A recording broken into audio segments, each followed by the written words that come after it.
Have you ever felt unseen? Today's guest is using her crown to give a voice to the unseen. She is a lifelong storyteller who has spent her career amplifying the voices of others. From writing for her high school newspaper to studying journalism at Carleton University and earning her master's in international journalism from City University of London. Feroza built a career asking hard questions and uncovering meaningful stories. And today she serves as the editor of Edina magazine. But now she's stepping into the spotlight. Her platform, Never Too Late, focuses on increasing awareness of late autism diagnosis in women, shining light on the countless girls and women who are misunderstood, overlooked, or misdiagnosed for years. Please welcome my sister queen, the woman I had the honor of passing the Mrs. Minnesota International crown to and title to, Feroza, Mrs. Minnesota International 2026.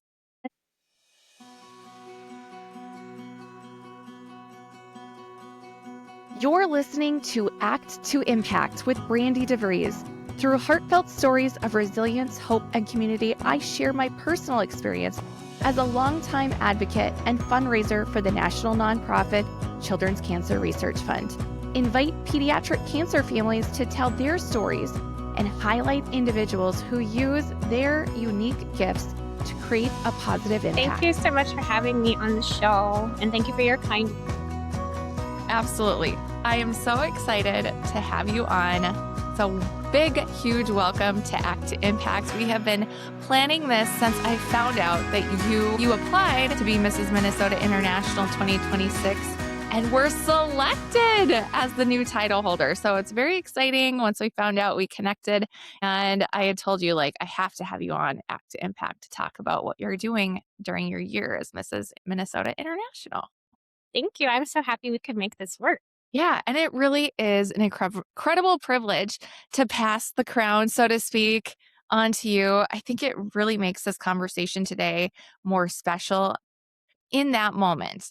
When you heard the news that you were selected to represent Minnesota this year at the Mrs. International pageant will be taking place in July in Chicago, what was your reaction? What went through your mind? I was really surprised. Like my whole life, I've always felt like I've had to prove myself to people. And I thought, and I sometimes don't believe that I can get things still. It's like a living with imposter syndrome. So I just gave this my all. And I told myself, if it doesn't work out this year, it'll be next year or the year after that. Just keep trying. And I got it. And I was so grateful and honored. And then I thought about even I have really big shoes to fill. Because you are one of the most fantastic queens we've had. So I am so honored to be here and to have your support. I am going to be your biggest cheerleader there in Chicago too. So I can't wait. What did your husband and your kids say when you told them the news? They were really excited, especially my daughter, because she used to be in pageants. So she always jokes that I lived vicariously through her because I never had the guts really to do it on my own. So, and she did well in pageants, but then she got in National American Miss Minnesota and she got 5th runner-up. And then she was really happy with that result. And it was her 3rd or 4th try. And she said, you know what, Mom, I've learned all I can from this. Now it's your turn. So Is that what gave you the guts, so to speak, to step into a role like this? and then my husband adores Tony Robbins, the 1990s self-help guru. And we signed up for a bunch of his courses and we did Date with Destiny, which is 8 days long. And I wasn't really into it until the 3rd or 4th day. And he's like, what is one thing you've always wanted to do and never had the guts to do it that you thought you can't do it? So then I was thinking pageants. I remember in 2000, Priyanka Chopra won Miss World. And she was just and beautiful and ethnically Indian like me. And I thought if she could do it, I should do it because we're the same age. So, and I thought, oh, I should do it. But I never had the guts to do it. I never thought my body was perfect enough. I never thought I was pretty enough or I was tall enough. I didn't have that inner confidence. And by doing the self-help work and working on myself and finding something like my platform to share, I thought, okay, it's time for me to step into my destiny and live the life that I want. So having that phone call from Mary at Mrs. International and seeing that I got it, it was like a full circle moment. I'm like, okay, I'm going to do this and I'm going to make my state proud and I'm going to make my family proud. And I'm most importantly going to make myself proud. I remember seeing that they had announced you as the Mrs. Minnesota International, and I didn't know. And I reached out to you and I was like, Feroza, why didn't you tell me you were applying? I didn't tell you. I'm so sorry because I wasn't sure that I would tell people unless I got it. Because, like that goes back to what I said before that do I really deserve this? And yes, I know I do deserve this. So I just was keeping it quiet. And then I was going to tell you, but then Sherry, my pageant coach, announced it first, I think. Well, let's get into the podcast and the heart of it. So, you have spent your career asking questions and telling other people's stories. But what is it like realizing that your own story, especially around autism awareness, needed to be publicly shared? So my son was diagnosed with autism just shy of his second birthday, and he was a difficult baby, very colicky, didn't meet all of his milestones, and my whole life revolved around him. And even my whole family's life, it was all his therapies going back and forth. And I took control of my life by volunteering for local autism charities and helping them with their walks and being around other autism families. And I used to always share his story but without his permission because he was really little. And then after I got my diagnosis, I remember thinking, this is so personal. And I've been sharing his story without his permission. Now it's my turn to talk about me. And then I remember going online and looking at the stories of other autistic adults having the same thing that their parents would disclose their information without really thinking about it. So I always thought that it's now time for him to take control of his own story and for me to take control of mine and to share my journey with people. What was like the first time you realized that maybe you should get tested for autism as an adult?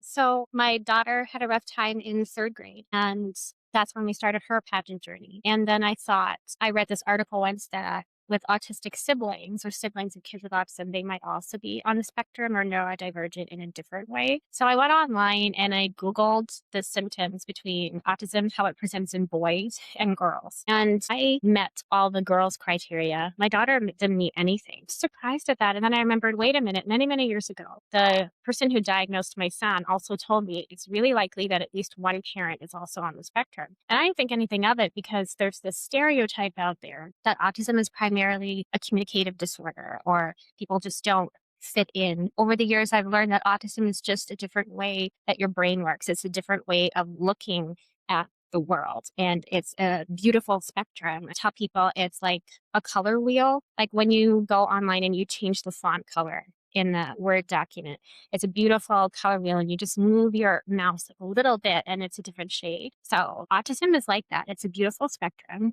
and no one person has the same presentation of it. What did it feel like when you first shared your story and your diagnosis for the first time? And who did you share it with? I remember I was at the Autism Society of Minnesota, and that's where I got my diagnosis. And I'm sitting in my car after they told me I'm autistic, and I just couldn't believe it because I'm a television journalist. Communication is my forte. My whole job was taking complicated concepts, distilling them into a minute and 30 seconds, or if it was a newspaper, just a few inches of copy. And I thought, like, okay, there are obviously stereotypes out there and I need to learn more about it. And I remember just staring at my steering wheel and, like the car logo in the middle. I was just staring at it. It was a Toyota minivan at the time. And then I'm like, who do I talk to? So I called my brother because we're really close. And I called him and I'm just like, you know how I told you I was getting an autism evaluation? They told me I tested off the charts. He's like, how is that possible? And that's funny because even his stepson is also on the spectrum. And so whenever we think of someone on the spectrum, we think of the person that we know. Like for me, it was my son. For my brother, it was his stepson. So it's like, how do you fit in that mold? And then I'm driving home. I didn't listen to the radio. I didn't do anything. I was just thinking the whole way home. And I come home and my husband's in the kitchen. And I came up to him. He's like, okay, how did it go? And I said, yeah, they said I'm off the charts autistic. And then he was like thinking for a while, smiled at me. And he's like, you know what? It makes a lot of sense. You're like, thanks a lot. Why didn't you say something before?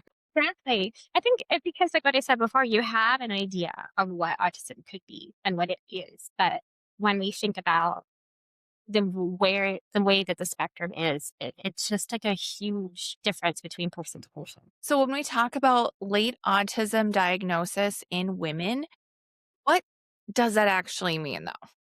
It means that a woman is in her 20s, 30s, 40s, sometimes even older, and they go and get the diagnosis. It doesn't mean that autism presented later in life. It's something that you are born with. That's what I believe. A lot of people think it could be due to vaccines, but I don't believe that at all. I think um, that you're born with it. It's something that is part of you. It's just a different way that your brain works. So that's what I believe. What does the evaluation look like? For me, adults, it's quite different than as a child because with my son, I've sat through a lot of them. You have to go every 2 years to have the update. So with me, it was this multiple choice test that had more than 100 questions. And then there was a series of interviews with a person who's a clinician, like a psychologist, who sits down with me and does an interview. And they talk to you about your life growing up, what your life looks like now. Interesting thing about the evaluation was asking you to describe words and what they mean. Yeah. And just with a combination of all that plus scoring of that multiple choice test, she said that the lady who diagnosed me said that, yeah, do you want me to tell you now or later? And that is the same question the evaluator asked me about my son. And I always thought, let's just rip off the band-aid. Tell me now. I don't want to wait for a report in the mail. And she's like, you're just off the charts autistic. She's like, I'm honestly surprised that you never knew before now. And I told her that, like, how is that possible? Like, I'm a journalist, I'm married, I have children, I drive my car, I have friends. And then she said, it's a spectrum. And then she told me with your job, for example, you like routine. And I said, my job was never routine. It's something different every day. And she's like, no, it's not. It's different just enough that you have like a variety of things to do. You don't get bored. But every day for your TV job, you would go into the newsroom, you would get your assignment, you would make your phone calls, book your interviews, tell your cameraman it's time to go, jump in the van, film your interviews, come back, view it, type up your story, go and voice it, hand everything off to the editor, and then go home for the day. So, and then I just thought about it that way. I never thought of it that way, ever. So, yeah, that's how I found out about it, and I just remember being like, "How is this possible?" And I talked to my parents. The next call was to my parents, and they still don't think I'm on the spectrum. People think I'm quirky. So my dad is now 83. He's 40 years older, and he was born during World War II. And he always says, "You're not autistic." So, and he's just like, "Get that idea out of your head." So Once you were diagnosed, did your life change at all? Did you make any changes in your life? yeah, I started going to therapy at Autism Society in Minnesota, just going over all aspects of my life and reanalyzing things that happened in the past, examining where my strengths and weaknesses are in life in general. And one of them was organization. So, executive functioning skills, I call it. And so, for me, I always have difficulty with cooking, with meal preparation, because if you think about it, it's a lot of steps. You have to think of what you're going to cook, what those ingredients require, how do you prepare those ingredients. So sometimes it can be overwhelming, just the unlimited possibilities out there. So having a plan and having a specific time to sit down and make your grocery list, plan what you're going to cook, setting time aside to do that cooking. How does that work? Do you do 1 day a week and cook everything for that week? And then the same thing with laundry. Do you do laundry for 1 day, 2 days? When do you fold? When do you put it away? Like breaking things down into tinier steps. Interesting. Okay, so what are the signs that often get missed that maybe some women should be looking for? And why do you think there are so many women who have been diagnosed later in life like you that why was it overlooked for so many years? The difference between boys and girls with autism is that boys and girls present differently. So with boys, it's all externalized expression, and with girls, it's all internalized expression. So boys tend to have meltdowns. Boys tend to act out or be a little aggressive, and not violently aggressive. It can just be tapping on a desk or a wall, things like that. And with girls, it's the opposite. They can be quiet, they are shy, or they come into themselves and they are anxious. They don't say anything out loud. And also, girls, they call it masking. So, and that's what I did growing up. Uh, Many autistic girls and women, they learn how to mask at a very early age. So what that is that I would go into a social situation, even as a kid, and I would talk to people, watch what they're doing, and then I would copy them. So I would observe how they talk, how they dress, how they socialize, and mimic their tone of voice and in their actions. And maybe you've noticed that with me when we go out for dinner, maybe you were sitting and talking to like this. So I would mirror, So like that happens still. Like, and I can sense when I'm doing it. And then I just tell myself, calm down. You can just be you. You don't have to mask. You don't have to like, mimic. You can be yourself. So, and then, so like we mimic facial expressions, tone, body language. The big thing for me was rehearsing conversations in advance. I did that a lot as a teenager and even as an adult, especially in the workplace. So when I was younger, I had problems with eye contact. Then I not grew out of it, but I got practice at it. But a lot of people on the spectrum don't like having eye contact. It's highly uncomfortable. And sometimes like I would like to observe and adapt and try and fit in. And with me, that always felt like I don't belong. And I feel so different when I belong. So I will keep copying until I feel like I belong. But then it never really happened. And then I'm always anxious. And then I was like mentally drained by the end of the day. So that's one thing that girls do. And it's like going back to the difference between boys and girls, it's always like a quiet distress instead of like a disrupted behavior. Like boys can do what I said before, like meltdowns, aggression, social difficulties. Girls, it can be like anxiety, depression, withdrawal, and perfectionism. For me, perfectionism was my vice, like my way of coping with the world. I saw my older brother is really, really smart, huge IQ, did really well in school, and he's 6 years older to me. So I always felt, and he got a lot of great positive attention from my parents. And my masking self told me that if I want their love and attention, I need to be as perfect as him. So I stressed myself out. I made sure I got over 90% in every single course. If I didn't get 90 in a test, I would come home, open my freezer, take out mint chocolate chip ice cream and eat a giant bowl of it, like as a punishment or to make me feel better? It must be incredibly freeing, though, now that you have the ability to recognize when you are in a situation, like kind of going back to an old habit.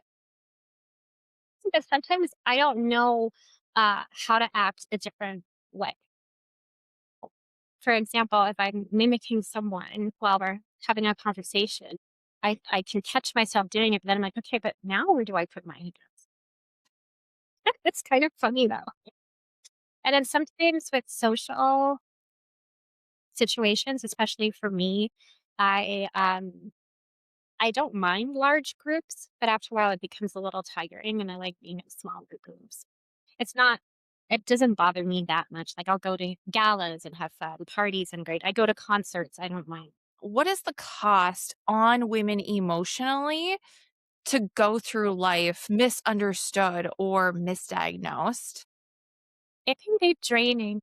The main thing, speaking for me, is there's burnout in adolescence and adulthood. So if you go about it hit me so hard because um, we crave structure. I crave structure. I love structure. Growing up in my home, I had the structure. My mom and dad were there. I would go home. There would be meals. There's a roof over my head. I had the same routine every day. And I remember life transitions were always difficult for me. So moving up to university, I remember my parents left me in the dorm. Most kids would be like, bye, mom, bye, dad, go, go, go. I was like, blink, blink, cry. And then I remember people from my dorm were just like giving me hugs and be like, okay, you can cut the cord. It is all good. We'll take care of you. You're going to have like so much fun. And then later on in life, when I was graduating from university, I was doing really well. I got good grades. I had like a dream job working at the local TV station Friday, Saturday, and Sunday evenings. on all accounts, I should have been prepared to leave the nest and start my life as a young adult. But I was terrified. And I thought, I am not right. I had a boyfriend at the time who's now my husband. I had everything laid out. I could have stayed in Ottawa and probably worked for the same TV station. But then a part of me thought, oh, I've always wanted to go to London. How can I go to London? And I was 22 and thought my parents would never let me go, which is like another thing. And they would be like, we would have let you do anything you want. Well, I didn't realize. And then I said, the only way I could go is to do a master's degree in journalism. So I applied for that. And basically, I got a degree to do what I already was doing. So it made no sense to other people, but for me, it was a way to like move on with my life without having to really face reality. And then when I got to England, I was always comparing England to where I grew up in Canada, like what were the differences? And then I was never at peace or quieted, So, and then even after I got married, the adjustment for moving from Canada to the US was big too. And then after I had my son, that was a huge change. Like I remember taking my son to the 6-day well check after they were born. And I remember joking with the doctor, can you put him back in? And the doctor didn't get the joke. And then I was just like, oh, I'm sorry. I didn't mean to like be shocking or anything. And so what this can lead to is always like, I always wondered, why was it difficult for me? Why are these transitions so difficult? So many people look forward to their life. They love their life. They enjoy their life. They just want to get on with it and experience everything. And why is it difficult for me to slow down, to enjoy, and to be brave? And it just has to do with autism for me. That's what it was. Like transitions are difficult and always comparing yourself to others. It creates like anxiety, depression. So I developed depression myself. After my kids were born, I had postpartum depression. And these can be comorbidities or things that exist with autism. And sometimes women who have high functioning autism or low needs autism, like me, we go for help when we need the help. And I remember when I had postpartum, I went to this doctor who's really well now known in the Twin Cities. She created the postpartum program at CMC. And I remember telling her, I think I'm on the spectrum. And she's like, you're not on the spectrum. And she's really well renowned in her field.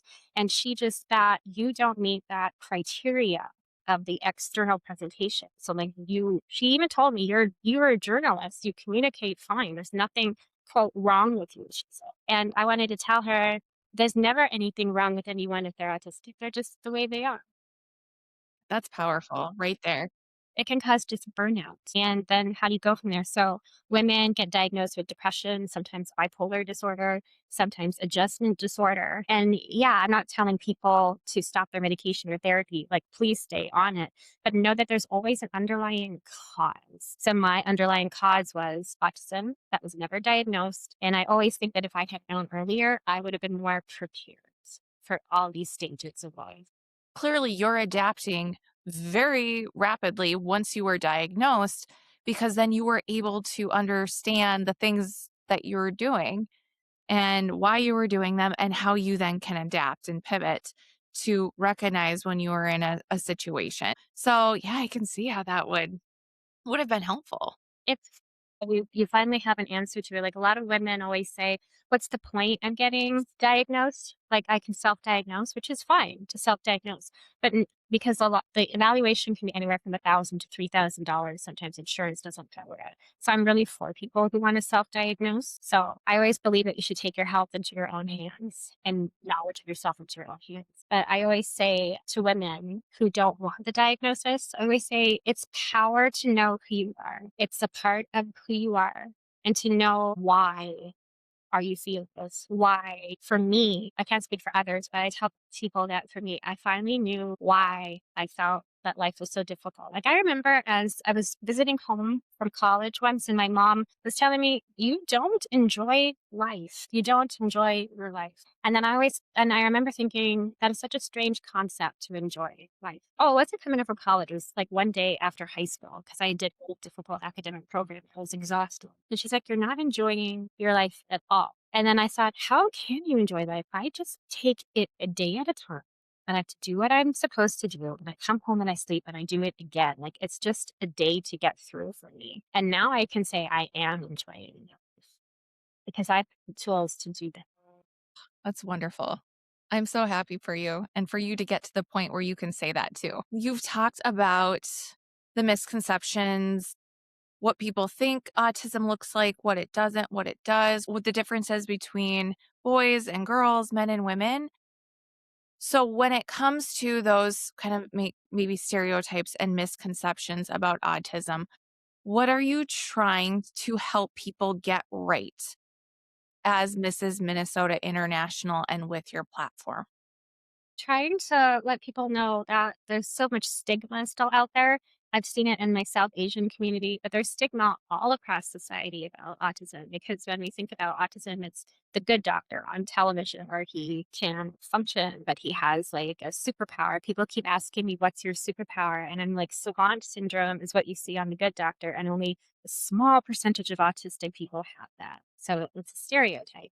So I'm here to let people know that it's never too late to get a diagnosis, that autism looks different in every single person. And if you feel like you might be on the spectrum, that's totally fine. Just be brave and seek out a diagnosis, seek out those answers. How would you challenge people listening to challenge the assumptions that they're making about the autistic community, whether it's like with their own family, like you've experienced, their schools, or in their workplace?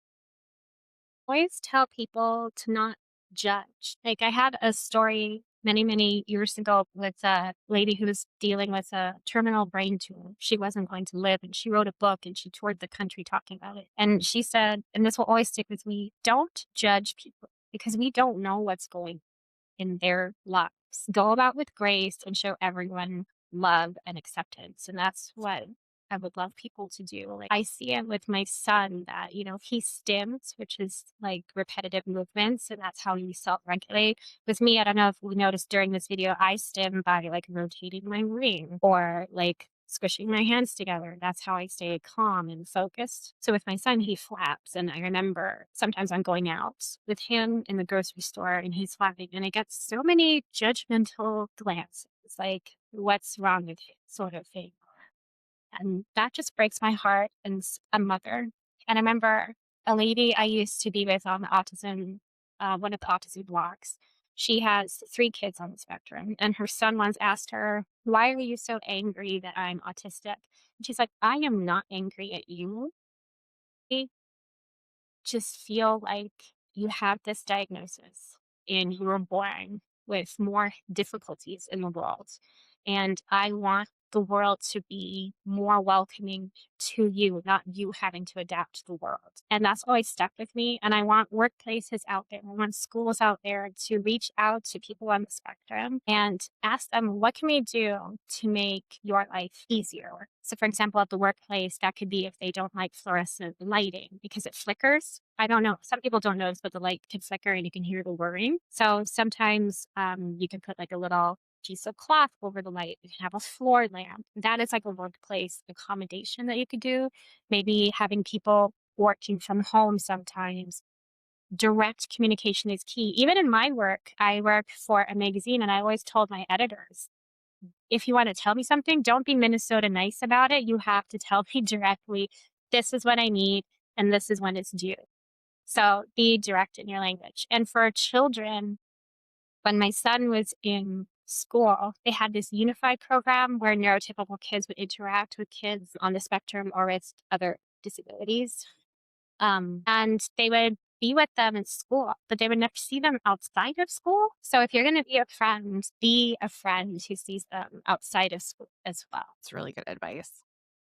If there's an adult that's listening, especially a woman who is maybe recognizing some of these signs in themselves, what's your message for them? I would recommend just reaching out to any psychologist out there. Autism Society of Minnesota is a great place for women to be diagnosed. There's a couple other therapists out there and psychologists out there in the Twin Cities that does it. And for people who don't live in the Twin Cities who are listening, I always recommend going to your National Autism Society's website and seeing what your state organization is. And they will have a list of psychologists that they recommend. Reach out to them. It could be a long wait. I had to wait 6 months for my appointment, but it was worth it. And some of the psychologists, they don't specialize in diagnosing women because they're still using the whole diagnostic criteria that for boys. So sometimes you may think you're on the spectrum, but you won't get that diagnosis. So, if there's somebody listening that wants to support your platform, Never Too Late, or support an individual or the autism community in their state or city, what are some ways that they can be an advocate and or help with education or even simply a daily interaction with someone? Say, just go with an open heart in your life for teaching yourself more about autism. I know Autism Speaks is a very controversial charity in our community because they used to advocate for a cure for autism, and a lot of autistic adults think there's nothing wrong with them and they don't need a cure. And then you have the opposite side with parents who have severely autistic children and they would love to have a cure. So that is the controversy with Autism Speaks. And um, but they have really good toolkits on learning what autism is. And also Autism Society of Minnesota, their website is AUSMMN org. They have a lot of toolkits, and especially for adult women and men. There is a whole toolkit about masking, and it's a downloadable PDF that talks about what masking is. There's also toolkits about what autism is and like the first steps to diagnose yourself or your child. And Autism Speaks also has those toolkits. There's like the first 100 days toolkit, which helped us when my son was diagnosed, and just different other toolkits like that.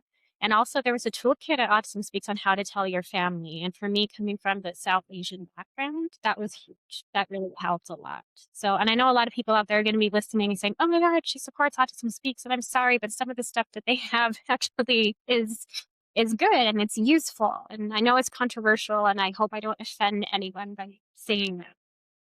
Well, it's good for people to have the facts and know what the resources are, and then they can make their own decision. So, for people listening who want to take meaningful action in their communities, especially around something that they might not fully understand, what advice do you have for stepping forward and for making a difference? I would recommend self education. So there's this really great book called The Reason I Jumped, written by an adult autistic person in Japan. Just has like a way, when I read it, it was really eye opening to me. There's another book called The 10 Things About Autism I Wish You Knew, which is another book that I really strongly recommend that all people read. And I also recommend talking to your local police force, the station, to ask if they have the proper training. A lot of people, a lot of times that I've approached local police forces, they say they have crisis training, but there's a specific alternate training that Autism Society Minnesota and I believe some other societies across the country offer to law enforcement to show them how to de-escalate situations with people on the spectrum.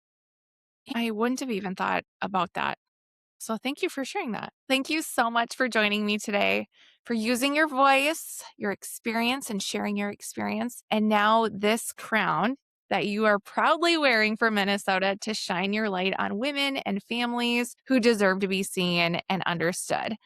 I love that you're proving that it's never too late to be diagnosed, to find that clarity, to understand and find your identity, and then ultimately create change for people too and make a difference in their lives. So it was an honor to crown you, and it's an honor to watch the difference that you're making as Mrs. Minnesota International 2026.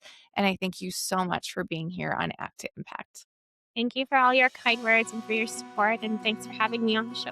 You've been listening to Act to Impact with Brandi DeVries. If this show ignited your fire and inspired you to take action to make an impact, please share this episode with a friend, leave a 5-star review, or write a review to let others know how the show impacted you.